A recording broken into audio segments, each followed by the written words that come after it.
paartii arfaffaa raajii hordofaachuudha waan aamilee namaatti bu'u nan beeka na of kalcha abbootiin amantaa uummanni Oromoo viidiyoo kana sin dhageessisu kootiif guddaa na of kalcha jalqabatoo sin dhaggeeffachiisin dhimmichi dhimma raajota Imoo ilaallata kanaaf iyyuu raajonni Imoo waan baalagee akkamittiin dubbatu dhuguma too raajii ta'ani dhuguma too wangeelaawwi ta'ani akkamitti abbaa manaa fi haadha manaa gargar diigu raajonni Imoo waldaadha jedhanii kan Imoo irratti appilikeeshinii banan kuno obboleetti abbaa manaa irraa gargar baasee sin jaaladha jedhee sin fuudha jedhee walakkaa ga'ee gate kuno sagalee isaa yeroonni safuurraa waan fagaate yeroonni waan hin taane jedhu kana dhaggeeffadhaa na of kalcha guddaa dhiifama sin gaafadha sagalee kana sin dhaggeeffachiisu kootiif eebbifamee duuti jaalladhaa bakka waldaadha fiitee odatte deebitee naada walii ani sammasitti warra feefamoo nan dammaqaa hantee akkas jedhe ishii bakka duuti jaalladhaa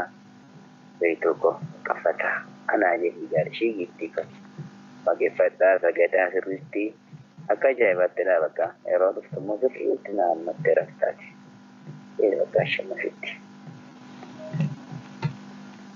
tole beektoko dhugaa waaqaa ibsaa tokko na jalaa ta'e hedduun si jaalladha bakka na amma duutinan qadi rafee ishii bakka sin jaalladhaan iyyuu yoomii taanaanii yoomiyyuu numan si fuudhaa yeroo dhumaanuman si fuudha ishisi si godha bakka numan si godha bakka lakkee nama rafee ishii bareedu sin jaalladha ishii beektu kiyya dhugaa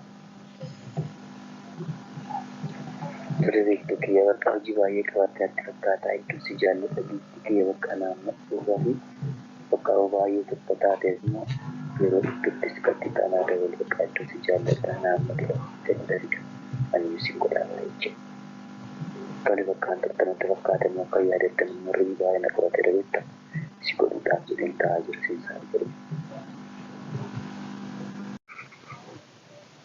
Tole beektuu koo dhugaa waaqaa ibsaa tokko na jalaa ta'e hedduun si jaalladha bakka na amma duutinan qadi rafee ishii bakka sin jaalladhaan iyyuu yoomiyyuu taanaanii yoomiyyuu numan si fuudhaa yeroo dhumaanuman si fuudha ishisi numan si godha bakka numan si godha bakka lattee nama rafee ishii bareedu sin jaalladha ishii beektuu kiyya dhugaa. Tole beektuu kiyya bakka hojii baay'ee qabattee atti fakkaataa hedduu si jaalladha biitti kiyya bakka naamma dhugaa fi bakka baay'ee tokko taateef immoo yeroo iddootti siqatti taanaa dabalee bakka hedduu si jaalladha naamma gadi rafidha ani si godhaama jechuudha. Tole bakkaan tokkanatti fakkaatamu akka yaadattamu morrii baay'ee na qabate dabeetta si godhuudhaaf jedheen ta'aa jirsiisaa jiru.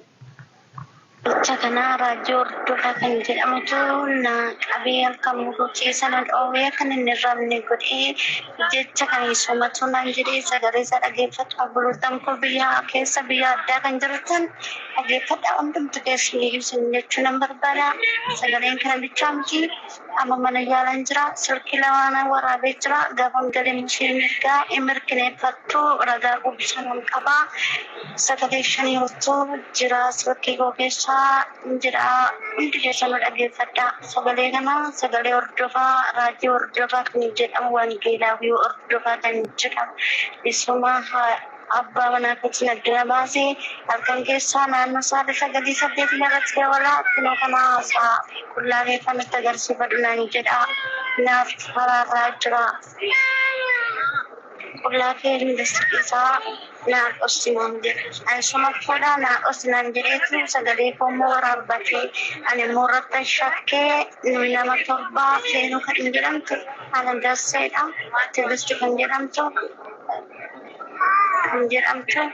feenuu ganii kan jedhamtu ijoollee nama torbanii irratti shakkeetu gaafa maal kan jedhuun isaan gana dhabanii adisiin jedhisuma fuudha eegin jaalasiisinan jedhe isuma sin jechuun nan barbaadaa mallee dabalataan nan gala mana yaalatti bolokooti guyyaa sadaffaarra narraa ba'echaa ammoo gara biraatti naa barreessanii manatti nan galaasi. Hospitaala turteet? Obstaan jira dandeenyi dubbatin naan jedhu ishiin dubbatin ofii keetti babuuran qabdu naan jechaa jiru. Dhosee ingiliisaan sabni biraa baasuu nuti dubbachaa jira ishiin.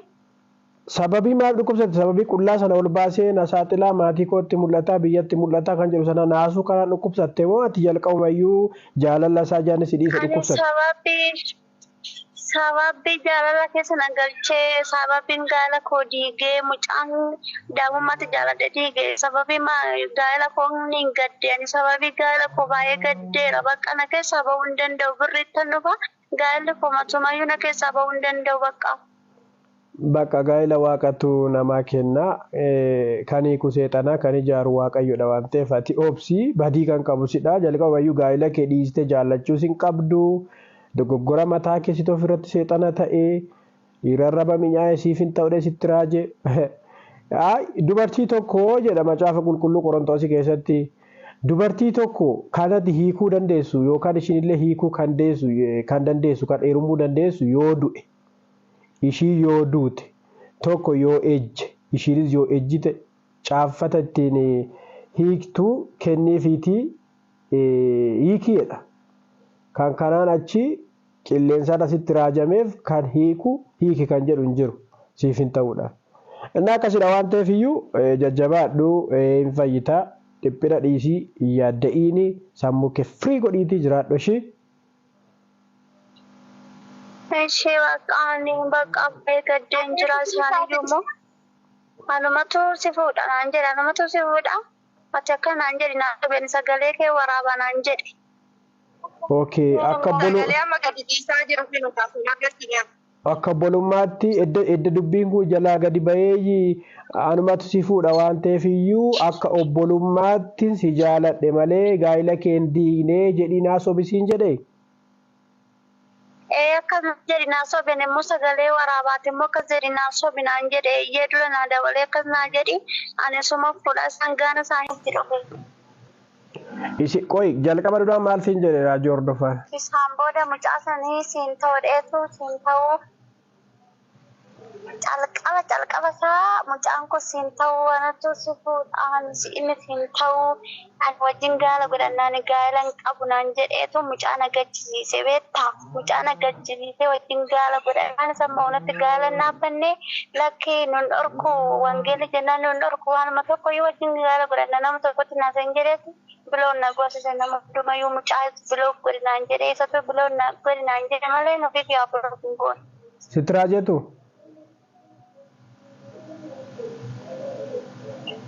Keessan dhufeetu naa kadhateetu mucichi siif hin ta'u siin jedhu si jeeqsaan jedhe. Maallaqa meeqatti argite? Birri 200. Birri 200 hunda jechuudha. 200 irratti argee akka naan jedhi naasobii ani suma fuudha gaala hiisise akka annattis bahee anattis maqaan bahee sittis maqaan bahee ani suma fuudha malee nama biraa fuudhu gaara suma wajjin godhadhaa nama tokko wajjin naasanii biloog godhi nama hundumayyuu naan jedheetu silkii naa biti naan jedhee halkan keessaatti sagalee natti dabalee silkii naa biti naan jedhee ishii akkaawuntii kana ergennaan naannoo isaatti sagaleen ergeetu wanuyyuu boru dhaqee baasee sana silkii sii dawala naan jedhe. Kanaan jedhee silkii gaafa duraa 35,000 ergee. Qarshii 35,000 nabichi siifatee jette ergasii birrii meeqa argite? Ergasii anjii afuriin ergasii immoo walirratti birrii 100. Ati qoy abbaa manaa kee siif hin ta'uu gaafa siin jedhu sana dhuguma waaqayyo gaa'ela namaa hiikaa diigaa kaleessa amantiin kee maalidha? Akkamittiin antini jettee fudhachuu dandeessite afaan raajota? Kaleessa amantii koo kiristaanaa kaleessa amantii koo kiristaanaa namni kun silaa akkasitti tajaajilaa wa'umaa argee akkas jedheetu natti marsee dhugaa waaqayyo waanuma akkanaatu narraa wadhadheen inni bakka keessa galeen nan dogoggoree bakka isaan booda wajjin gaala godhannaa nama tokkotti naaseenaan jedhe tureera ji'a 7 guutee jira nama tokko dabalaa hin jiru. Isaan booda inni deebi'ee nama biraasuma janajjanaa naan immoo kan akkana godhii miila waldaa fa'a ijaarrannaa bakka booruu sanuma keessa naan jedhaa birree kan qabadhu hin barbaadu hunda'u. Sifaana nama meeqa jaallate erga dhageesse? Anaa feenuu jaalate ganniidha anaa 3 tigistiin 4 daadhituudha 5 ijoollee baay'eetu jira jechuudha waldaa biraallee baay'ee jira.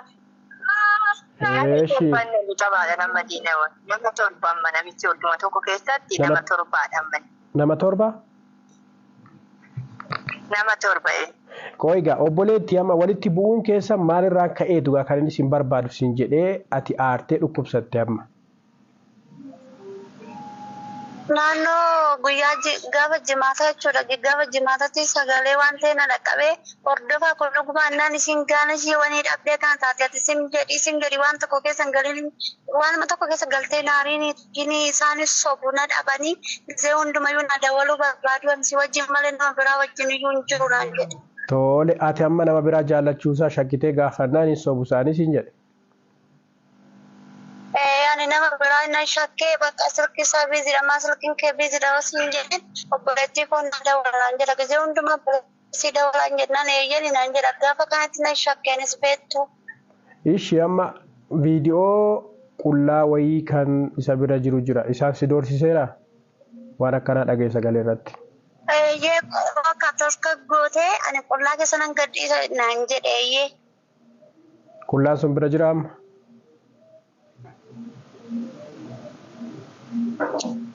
Qullaa kan gadhiisaa bira jiraatu malee gadanni isa jedhaaree qullaa kan gisee hundumayyuu qullaa keessa natti agarsiifadha gisee hundumayyuu qullaa keessa natti agarsiifadha. Dhiifama wanta nama sirra sinii kaa'ee akka safuutti bu'uudhaan beekaa akka ilma nama Oromoo tokkotti akka nama waa'ee safuu beeku tokkotti nan beeka akka aamilee namaa tuqu jechuudha. Waa'ee raajota imootiifan ijoolleen biyyaan baa akka irraa barataniif raajonni imoof tajaajiltoonni imoo hattuu fi sobduu faca barbaaruuf nyaattu akka ta'an isa kana sin beeksisuufan viidiyoo sagalee kana baase malee nama safuu dagate miti nama safuudhaan buluudha waan ta'eef kanaaf iyyuu adaraa amantoonni waldaa lafarraa kaawunsilii dabalatee raajota imoo kanarratti tarkaanfii nuu fudhadhaa kun akka ajaja keessan jalan taane nan beeka garuu amantaa keenyaaf jecha hundi keenya iyyuu maqaa amantaa keenyaa oolfachuuf jecha lubbuu ijoollee keenyaa oolfachuuf jecha warra waldaa imoo jedhanii appilikeeshinii irraa caaffaran kanarratti tarkaanfii akka nuu fudhattan jechuu barbaannaa gama kiyyaanii inni biraa immoo namni kun gara qaama seeraatti dhiyaachuun dirqama isaadha. Maaliif ijoollee baay'ee lubbuu balleessaa jira waan ta'eef nama torba jaallatte paartii sadaffaa laaltaniittu paartii arfaffaa kana immoo laala sagalee isaa yeroo inni janajjanu nama haaluu hin dandeenyedha jechuudha. Eela waan inni jechaa ture jechuudha. Abbaa manaarraa erga gargar qoode erga gargar baase immoo mucayyoo kanaas hin barbaadu jedhee kana maal jettu. Ana miti jechuuf sagalee isaa kunuunsa kana. Ofii miti kan sagalee kana waraabne. Kanaaf iyyuu raajonni immoo hundi isaanii iyyuu hattuudha. Acha barbaadidha. Waliin maktuudha. Sobduudha. Kanaaf hundi keessan irratti balaaleeffadhaa isiniin jechuu barbaannaa. Nu kan beeknu waldaa lafarraa isa seerriif kaawunsiliin beeku beeknaa. Kanaaf iyyuu adaraa shamarran biyyan baa kurnoo keessan kennaa jaalalaa keessan waldaa lafarraa keessatti kan faladhaa bakka waalchaa qabaa bakka dirii qabaa yoo galteleetti waaqeffattaa. Yoo rakkattillee waldaan lafarraa si gargaarti jennee kan galkane guyyaa isinitti nuuf kanaaf ammallee xiyyeeffannoo keessan ijoolleen biyyan baa jirtan waldaa lafarraa irraa haa ta'u iji keessanii inni qilleensarraa hattuudha cabarbaadhiidha ejjituudha to'aadha manaa qabanii kunoo torba jaallatu torbaffaa irratti abbaa manaa fi haadha manaa namaa gargar diiganii jaallatanii fiixaan hin baasanii waaqayyo siif naaf kenne jedhanii walakkaa ga'anii immoo waaqayyo siif nan kenne jedhanii hiiku kanaaf hundi keessan balaaleeffadhaa isiniin jechuun barbaannaa yoon dogoggore na of kalchaa.